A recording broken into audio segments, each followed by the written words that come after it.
Мои дорогие, доброе утро, это Дик Хэнсон, с вами снова Лейла, и вы на канале «Как-то так у Лейлы». Друзья, утром никогда не успеваю снимать, конечно, что я готовлю, что я делаю, но у меня сейчас немножечко есть запас времени, потому что как бы еще рановато. Дело в том, что я, как в большинстве случаев, со вчерашнего дня не приготовила обед. Ну, кто у меня подписан недавно, тот, наверное, не поймет, почему я говорю про обед утром. Друзья, у меня, ну, многие знают, но кто не знает, мои ребята, мои мальчики, мои сыновья, мой дилер работают на стройке, и обед они возят с собой. Там у них есть плитка, там у них есть чайник, они разогревают, и поэтому мне приходится готовить им для них как бы сразу утром и завтрак, и обед. Но иногда, когда я успеваю, когда у меня есть, может быть, даже настроение, но, скорее всего, не то, что настроение, когда я не очень устала, я делаю обед им с вечера, ставлю в холодильник, и мне утром бывает проще. Но вчера, опять-таки, я уже устала к вечеру, потому что и в огороде занималась, и на свадьбе была, и было жарко. Короче, я ничего не сделала им на обед. И сегодня утром решила быстренько пожарить им курочку. Накопала быстро картошечки, поставила мелкую картошку варить. И буду сейчас делать для них пышки. Вчера у меня было, ну, со вчерашнего вечера тесто. Как видите, все тут стоит, как вчера, но это сегодня я поставила. Топленое масло, помидорчики. У меня не было свежих помидор на салатик, а вчера вечером они попросили, чтобы я сделала лепешки, наши ингушские лепешки с картошкой. Помидоры они не захотели, открыли мы фаршированный перец, потому что с лепешкой что-то же надо все-таки поесть. Конечно, в эту жару хорошо бы свежий салат, но не было ни помидор, ни огурцов, а уже вечером и в магазин не захотелось идти. Почему так разговариваю? Ну, чтобы немножко было понятно моим новым подписчикам. У меня много, но вроде бы идут подписки, и новые подписчики, думаю, будут меня узнавать больше, если я чуть-чуть буду рассказывать процесс своего дня, как бы. И вот, друзья, и я, правда, без камеры начала, быстро уже нарезала, положила курочку, все это сделала. Ну, давай подключусь, пока мальчиков нет, а то они сейчас зайдут, и уже съемки не будет, как бы.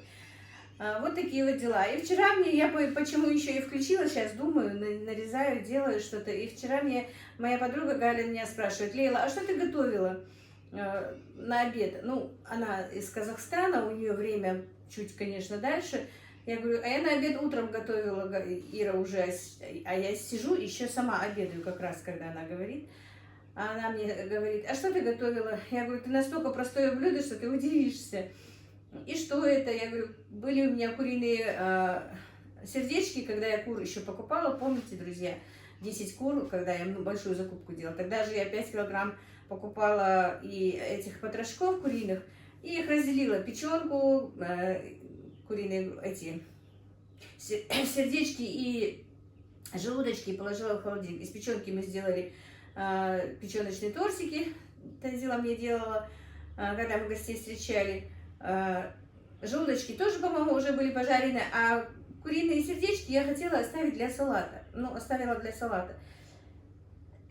Вчера утром смотрю, курочку не разморозила, и курочки у меня есть. Я поэтому и покупала. И Ира еще удивляется, почему. А почему ты, говорит, покупаешь кур? У тебя же есть куры, я что-то, говорит, пропустила.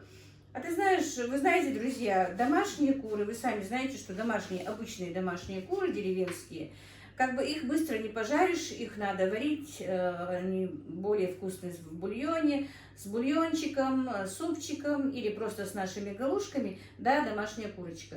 А когда мне нужно на скорую руку или встретить гостей, или действительно, как сегодня, отправить своих мальчиков на работу и приготовить что-то быстрое, эти курочки меня выручают. Обычно, как мы, все женщины практически сейчас делаем, но, может быть, молодежь, да и молодежь сейчас намного умнее, чем мы, но все-таки я скажу, как я делаю. Покупаю, разделываю, и на разные части, если я, конечно, покупаю много кур, то у меня бедрышки отдельно, голени отдельно, ну, все части этой курочки по отдельности. И поэтому вот как-то уже потом уже иногда, когда у меня есть время, я их и мариную, и что-то даже полуфабрикат какой-то делаю. Ну, летом у меня это никак не получается что-то сделать. В тот раз хотела как раз, но получилось так, что пришлось переиграть как бы. У меня случайно уже получилось, что надо встречать гостей, и мы их просто так заморозили, этих курочек, ничего не приготовили. А когда, друзья, вы разделали, все посолили, поперчили, там, что нужно, какую приправу, что хотите, промазали, ну, где-то час-два поставить по холодильнике, потом заморозить, бывает удобно. Закинул, поставил в духовку, и все, и не надо думать. И просто даже в том случае, что у нас как бы у ингушей, но даже не у ингушей, а у кавказцев, сами знаете, что бывают часто гости. И у нас, в принципе, ну, в последнее время это, конечно, заведено, но у нас по-любому, в принципе, не предупреждают, что кто-то идет к тебе в гости. Гость может прийти в любой момент, и любой хозяйке, в принципе, неприятно же, когда у тебя нечем накрыть на стол. И когда какая-то заготовка, какой-то полуфабрикат есть, если гости спешат, то ты можешь быстро это сделать. Ну, конечно, если гости спокойно пришли, ты можешь приготовить и не из полуфабрикатов. Конечно, по-любому свежеприготовленное блюдо ни с чем не сравнится, ни с какой заморозкой, ни с каким полуфабрикатом. Это любая женщина знает, это любой человек знает. Но вы сами знаете, что мир спешит сейчас, также спешим и мы, все на скорую руку, вот так вот жизнь и пробегает. Но сколько бы ни спешили, все равно всех дел мы не переделываем. Вот такие вот, друзья, дела. Сейчас, если мой сын узнает, что я так много болтаю и не делаю ничего, будет недоволен. Но они еще не стали, правда, еще 6 часов только. Обычно он просит, чтобы к 6 было все готово. Ну вот, друзья, вот такие вот дела. Теперь я быстренько сделаю пышки. Курочка уже жарится, картошка уже варится, как я сказала. Сейчас просто нарежу. Действительно, и это блюдо просто понакидаю, чтобы быстренько их отправить. То, что будет вкусно, я все равно знаю. И вчера я действительно сварила супчик, я начала тему, не закрыла. Сварила супчик с сердечками, просто отварила быстренько сердечко, они же варятся быстренько. Немножечко картошечки, немножечко тонкой такой вермишельки. Но, правда, вермишельку хорошую я кидаю, какую-то Барилла, по-моему, фирма, из твердых сортов. Потому что, когда до обеда еще суп стоит, эта вермишель разбухает, она не бывает вкусная, когда, ну, такая дешевая как бы. И вот был суп у меня готов. Вчера пришли, я говорю, вам понравился супчик? Я говорю, да, понравился, был вкусный очень. Так что, чем проще блюдо, иногда бывает, конечно, вкуснее, чем сидеть, заморачиваться, что же делать, закручивать, перекручивать. И то же самое блюдо будет и сегодня, друзья. Просто жарится курочка до корочки. Курочку я вчера успела разморозить, ну, вытащить, поставила на разморозку, но готовить не стала. И сейчас закину туда лучок, поставила отваривать мелкую картошечку, как в мундире, просто помыла, потому что она очень свежая, она молодая, такая нежная, друзья. Теперь закину ее просто вместе с этой курочкой. Она немножко обжарится, приобретет корочку. И все это, и они эту сковороду увезут к себе на работу и на обед пообедают. И я спокойно, и у них обед. Вот так вот, друзья. Иногда и не заморачиваться не стоит. Вот так начинается мой сегодняшний день. Сейчас сделаю пышки и покажу вам. И курочку свою покажу, и пышки покажу. И быстренько отправлю ребят на работу. Мне было приятно с вами немножечко поговорить, как бы. Так, вот, друзья, вот так вот жарится курочка. Сейчас я быстренько нарежу, закину сюда лучок. Ну, ничего, конечно, мудреного. Варится вот такая вот. Я специально выбрала мелкую картошечку. У меня и крупнее, конечно, есть. И сразу такой же закидаю, такую же, как она есть сейчас, маленькую. И вот такие вот пышки быстро на завтрак. Все, я отправлю своих малышей, малышей, конечно, своих мальчиков, хотела сказать, на работу. Вот так вот, может быть, кому-то какая-то эта идея тоже понравится, я поэтому сказала, что вчера из-за того, что я сказала про эти сердечки и рассказала, ой, а я давно субпродукты не покупала, ни печеночку, ни это самое, ни сердечки, ничего, ни желудочки. И тоже дала ей какую-то идею, чтобы она приготовила. Вот. Так, друзья, ну дальше снимать я не смогла. Сейчас выключу вентилятор. У нас духота жуткая. Короче, Как раз, как только я начала снимать, ребята уже пришли, я их накормила, они ушли, помыла посуду, выпустила всю свою птицу, подоила корову. И теперь буду делать творог, друзья. Ну, я вам понемножечку буду сегодняшний день вам свой говорить. Сейчас сделаю творог. Намечаю я почистить черешню, потому что мне сын нарвал. Один сын у меня сегодня дома. Он нарвал вчера мне ведро, получается. И сейчас, по-моему, 2 ведра. Мне надо будет ее... У меня есть замороженная. Сейчас эту замороженную переложу в кулечки. Но прежде сделаю творог, конечно. Замороженную переложу в кулечки. И по новой заморожу еще. Компотов, как вы знаете, я 30 банок уже накрутила. Больше не буду. Так замороженную сделаю, чтобы потом зимой или с другими ягодами, или отдельно буду варить компоты уже готовые. А в банках, когда вот у меня не будет компота, который я свеже сварила, он будет мне как бы вот подспорье такое. Ну, вот как раз та же Ира, моя подруга, говорила, что она не любит свежеприготовленные компоты, а любит именно вот такие вот выдержанные в банках.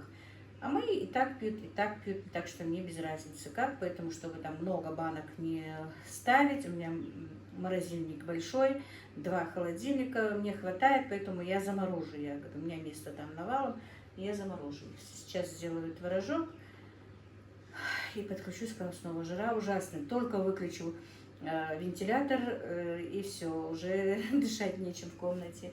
Ну все, друзья, сейчас я сделаю творог. И потом покажу вам, как у меня там с черешней дела обстоят. Так, ну вот, друзья, творог я пока сделала, потом чуть-чуть позже переверну, когда сечет жидкость, сыворотка. А теперь, вот как видите, я принесла из морозильника черешню и вишню, которую я замораживала. Вот, сейчас быстренько переложу в пакеты, в кулечки вот такие вот. У меня нет этих, как их называется, зип-пакеты или как их, в Икее, говорят, есть. Ну, пока переложу в эти, а потом как-нибудь сюда, потому что мне сейчас нужны эти лоточки. И нужно будет перебрать сейчас черешню, друзья, и еще заморозить. Ее, конечно, очень много, но я раздаю, если честно, просто оказывается столько ягод на этом дереве, что не знаю, уже 3-4 ведра мы раздали. И сегодня я сказала, вернее не сегодня, а вчера, когда была на свадьбе, чтобы приехали и племяннику моего мужа, чтобы он нарвал себе как бы и деткам, если что-то там хотят делать, пусть нарвут и делают. Ну, я, наверное, каждый лоточек буду по отдельности класть. Вот. Конечно, это... Свое это благодать. Столько бы я никогда в жизни не купила бы и не заморозила. Ягода действительно зимой выручить, что компоты варить, что может быть там кексы какие-нибудь с вишней, пироги с вишней можно сделать, с вишней, с черешней. Вот такие вот дела, друзья. Это здорово. Это дерево уже 16 лет, как я уже говорила, не знаю, но не все, может быть, знают, что это дерево 16 лет тому назад сам посадил мой муж еще, когда мы еще даже не переехали сюда. И как бы за эти 16 лет первый раз в этом году вот столько урожая не было. Больше 2-3 ведер на этих деревьях не было. А то второе дерево даже вообще практически не плодоносило. По-моему, это как-то действенно. Я еще в прошлом году осенью говорила, что оба дерева уберу, потому что это уже трухлявое по-любому, а второе практически там, ну, буквально ягод 10 бывало всегда, каждый год. И я говорила, что я их буду на весной, ранней весной, пока еще листья не появятся, с корнями их выкорчиваю, потому что просто занимают место, все равно не плодоносят.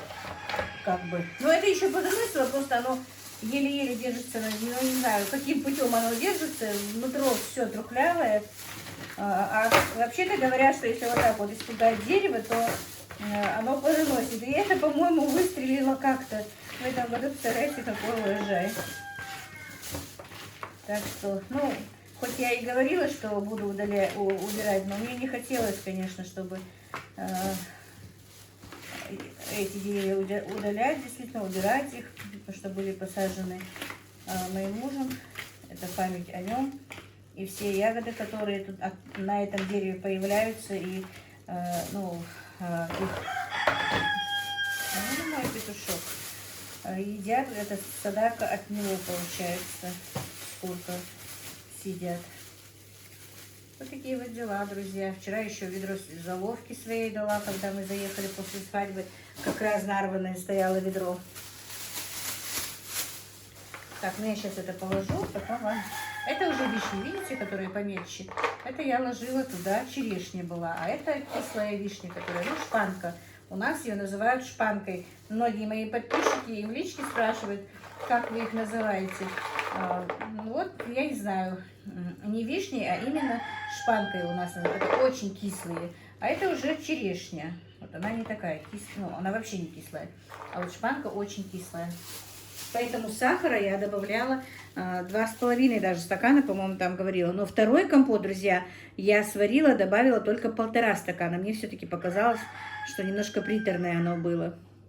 Поэтому первые 8 банок я добавила 2,5. Сладковато, его надо будет разбавить водичкой. А вторые, которые 22 банки я сварила, там я добавила только 1,5 стакана. Ой, ну вот, друзья. Переложила я на наши вишни и черешни кулечки, перемыла все лоточки, высушила. Теперь будем перебирать черешню нашу, как бы. Вот, помою. Каспер, может, ты мне уступишь? Так.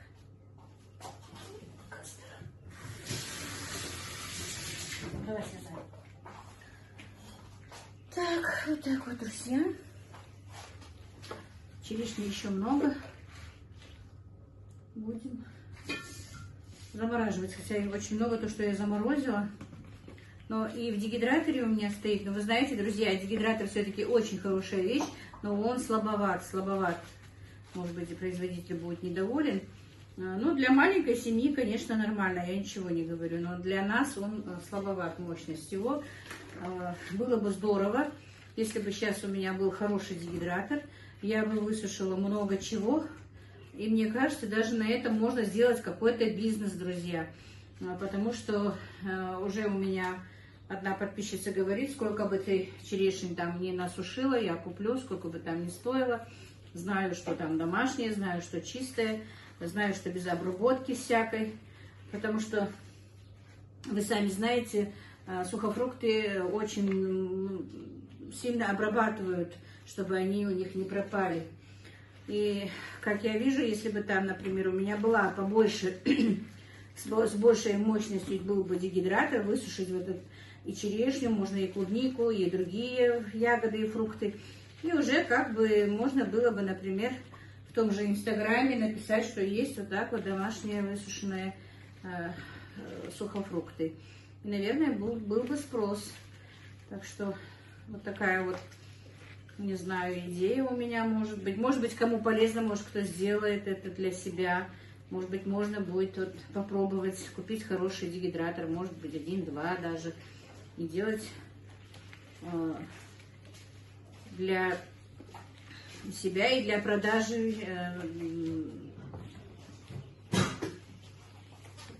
засушивать фрукты. Так, друзья, значит, смотрите, что у меня получилось. Глаза болят, долго сидела. Перебрала, получается, 3 ведра черешни.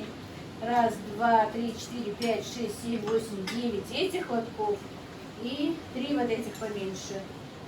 Действительно, от того, что много сидела, глаза болят. Черешни, мы без черешни, без компота этой зимой как бы не останемся, друзья. Получается 3 ведра этих. И то, что я положила перед этим замороженные, ведра 2 с лишним этих. Получается 5 ведер замороженной черешни. Так что давайте к нам есть черешню.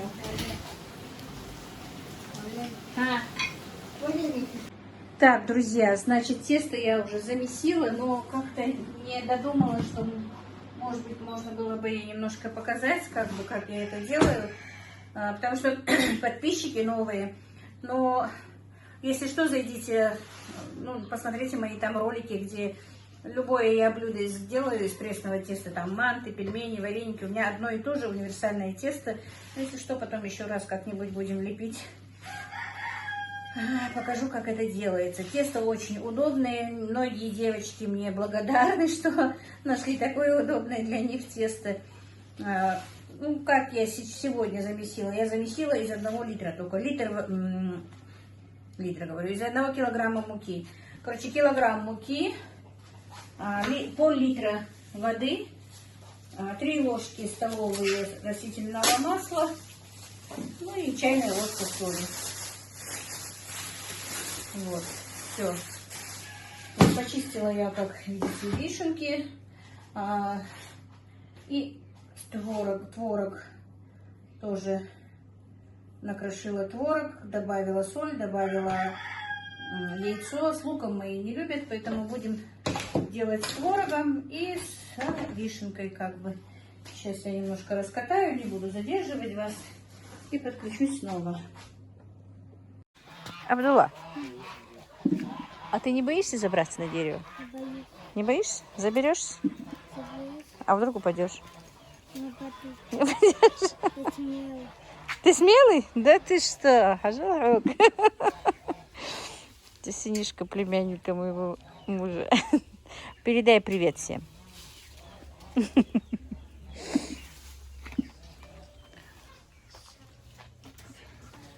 Так. Приехали за черешней себе, видите? Не дадим мы пропасть нашему урожаю. Дермалвар вейвадел сумцицлу. Камит. Хаухи хатвал. Хаух. Ха, смелые вы. Вы, ты молодец какой, а? Все смелые. Ахмад лурлила дела. Сиган бахайк бутавасох. لقيتي بيان حباخ شوار دابا حباخ يا اخي جوج مدادي اسو حتى بيان جات حديا دوحي باج حباخ يا عم وجله Ижа, а ты смелая у нас? Нет?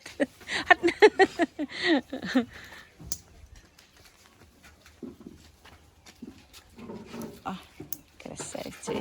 В школу идешь в этом году? Нет. Нет? Маленький еще? Когда тебя возьмут в школу, Хау? Когда сколько тебе будет, тебя возьмут в школу, покажи. У меня столько будет, меня Не возьмут. И все будет столько возьмут. Ага, тогда тебя возьмут, да? В 7 лет тебя только возьмут. В 6 не берут тебя, да? Ага, тебе 6, да? А в 7 лет ты их будешь учить, не они тебя. Если ты в 7 пойдешь в школу, то учителей, наверное, будешь Абдулла ты учить. Да. Что ты говоришь? Да, дорогой телефон. Почему у меня дорогой телефон? Не знаю, мне сын подарил. Вот, чтобы тебя красиво снимать. Ты же хочешь, чтобы тебя весь мир увидел? Хочешь? М? И что ты еще хочешь? А ну говори, что ты тете говорил. Вернее, маме, что ты говоришь? Забыл. Как ты забыл? Что ты маме говорил? Забыл. Ну-ка вспоминай. Ты что такой забывчивый? Ты говорил, что меня точно весь мир увидит. И что еще? Мне поставить лайк. Мне поставят ли мне лайки, да? Вот, сейчас посмотрим, будут ли тебе ставить лайки. Вот завтра я ролик выложу. Ты же смотришь меня всегда? Смотришь? Вот. Вот завтра посмотришь мой ролик и посмотришь, сколько тебе там лайков поставлено. Вот. Друзья, поставьте Абдулле много лайков.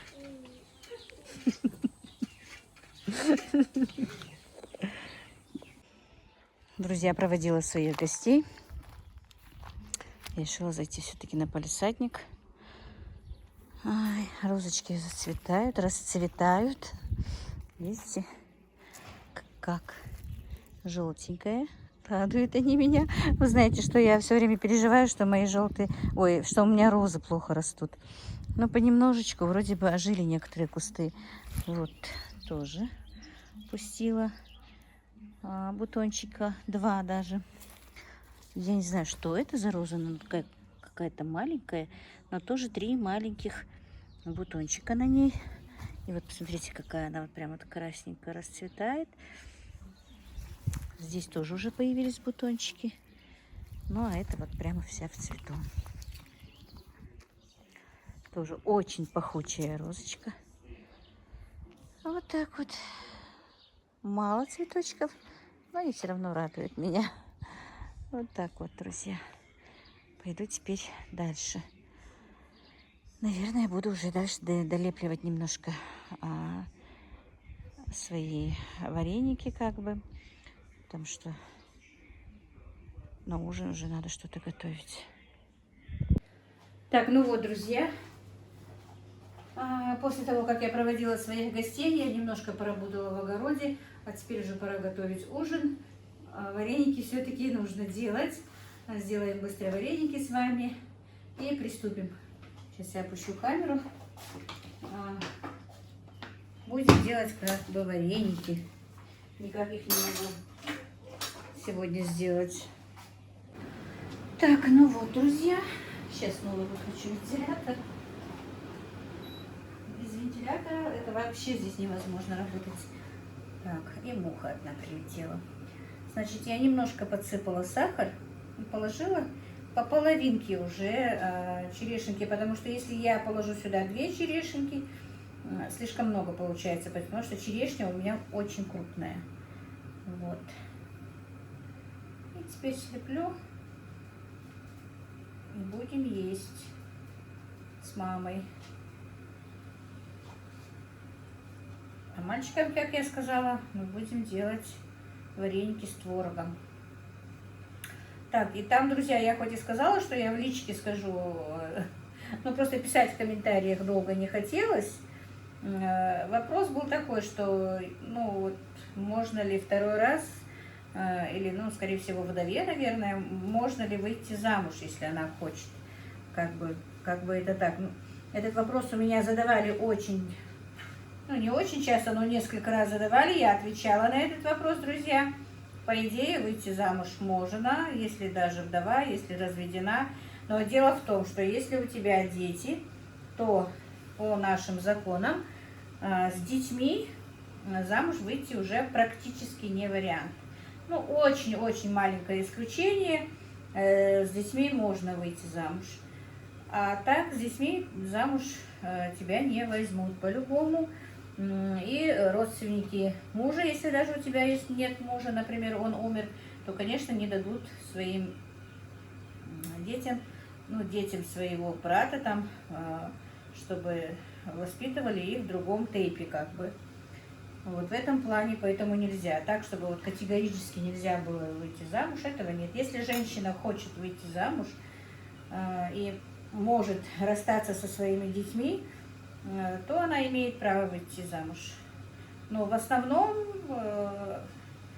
вдовы практически, можно сказать, никогда и не выходят больше замуж. Они воспитывают своих детей и живут ради детей. Мне кажется, сахара мало, я немножечко подсыпала. Вот так вот, друзья, ответила я, Татьяна, на твой вопрос. Никак не успевала тебе в личке это сказать. Я и раньше говорила, мне, ну, некоторых интересовал этот вопрос. Разведенки тоже выходят замуж. Если даже у них есть дети, то они или отдают детей родителям и бывшему мужу, например, если он есть, ну, бывший, жив, я имею в виду. И потом уходят замуж, если хотят. Ну, я, как говорю, в плане исключения могут и с детьми брать, но это очень редко. Просто себя уважающий мужчина не даст, как бы, чтобы его детей забрали в другой тейп и воспитывал другой мужчина, по-любому. Вот такие вот, друзья. Был такой вопрос. Обычно я, когда что-то делаю, я вам всегда отвечаю. Был вопрос от Гали, ну, я ей лично ответила, но, может быть, еще кого-то интересует. Насчет вот вчерашней свадьбы спрашивают. Вот на свадьбе, говорит, я торты, все такое видела, но не видела ваших национальных там лепешек или в этом роде что-то. Обычно, друзья, последние, ну не то, что в последнее время, давно у нас, я и не помню, чтобы на свадьбах у нас были лепешки на столе. Как-то не практикуется это. Лепешки на стол не ставятся именно. Из национальных блюд в последнее время начали снова ставить тонкий хворост. Вот его ставят уже. Какой-то был период, что его вообще не ставили. Теперь снова вот возразилось вроде бы это. И теперь уже ставят на стол хворост. Хворост, вафли, домашняя выпечка. Более уже переходят к этому. К более домашнему, к более натуральному. Как бы люди поняли, что все это не очень хорошо, все покупное. Мы интересовались, вот вы, говорит, какое время, ну, по продолжительности сидите, говорит, вот за столом. Вот один раз вы сели и сидите за столом, сколько вы сидите. Ну, сидеть можно сколько ты хочешь примерно. Ну, около часа, наверное, самое большее. А пока там поел, закусил, поговорил, ну как закусил, ну, в смысле салатики у нас же, как сами знаете, никакой выпивки, ничего в этом роде нет. Все стоит на столе, и сладкое, и соленое, в смысле и мясное, и сладкое, и овощи, и фрукты, все за раз. Можешь брать что хочешь, есть что хочешь, что в тебя войдет, как бы. И торт, и все. Конечно, много чего не поешь по-любому за раз. Вот так вот, друзья, проходят как бы наши свадьбы. И да, еще был вопрос, но я тоже на него как-то отвечала. Невесту никто не сопровождает. Ну, вчера я была на свадьбе, где невеста выходила замуж. Ну, девочка выходила замуж. Нет, у нас с девочкой никто не едет. Чисто она одна. Вот. Получается, конечно, немножко бывает мандраж, бывает страшновато, без никого, но у нас так положено. И родственники как бы жениха на свадьбу не заходят. Просто делать нихях заходит несколько человек, и заходит парень, который должен за руку ее вывести, и девушка, которая должна там в подол платья воткнуть иглу и дать носовой платочек и монетку. Так вот. Обычно, когда вот у нас девушка выходит замуж, буквально в 2 часа уже практически никого не бывает, гости расходятся.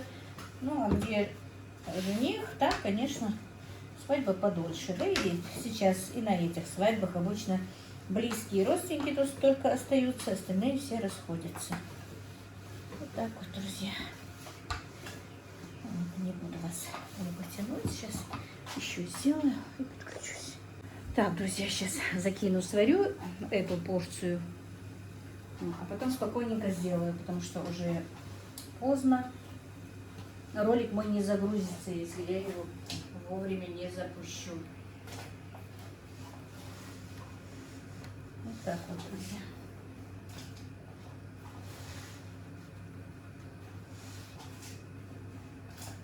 И я спокойно буду делать вареники уже с творогом, и как раз мальчики домой придут. А их сейчас мы с мамой поедим.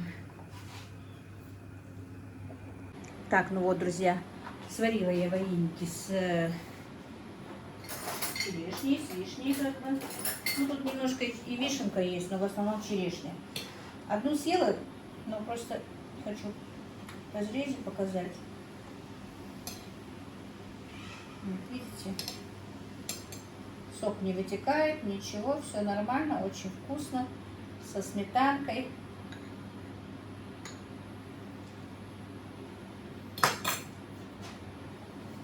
Вкуснятина.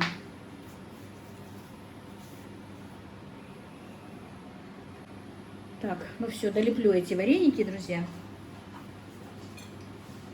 с творогом, потому что, как я сказала, мальчики любят только с творогом. Просто вот эти вот долечки залеплю, и мы быстро с мамой поедим, и все. Лепила вареники и про себя как раз про Абдулу думала, какой смышленый мальчик. Не берут, говорит, в школу 6 лет и 6 месяцев, говорит, нужно, чтобы взять школу. У него получается 6 лет и 6 месяцев, ой, и 4 месяца ему. Ну, такой мальчик смышленый. И самое главное, друзья, никто в доме у них не разговаривает на русском языке. Он сам чисто научился говорить на русском. Просто смотрел телевизор, там занимался, может быть, хотя им не очень много дают этот телефон. Просто смотрел мультики и выучил чистый язык. И очень гиперактивный мальчик. И в действительности вот они живут далеко от каких-то центров, чтобы увозить его куда-то там в кружки или что-то. Очень хотят родители куда-то его отдать.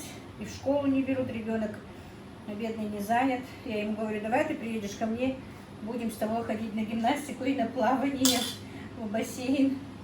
А это что, говорит, бассейн? Я ему показала на телефоне. Да, можно поехать. Хороший мальчишка, смышленый. Так, ладно, друзья, не буду вас больше как бы томить. На этом сегодняшний свой влог закончу. Если что, вы меня извините. Новые подписчики, большое вам спасибо, что подписываетесь, что смотрите, что комментируете. Ну, конечно, и мои давнишние подписчики, вам тоже большое спасибо за ваши комментарии, за ваши лайки, за ваше участие, за ваши просмотры и за оценку моего как бы труда. Огромное вам спасибо всем. Ну вот, на этом все, сегодняшний влог закончу. Всех благ вам, мира и благодействия. Ну, друзья, вот как-то так у меня было сегодня.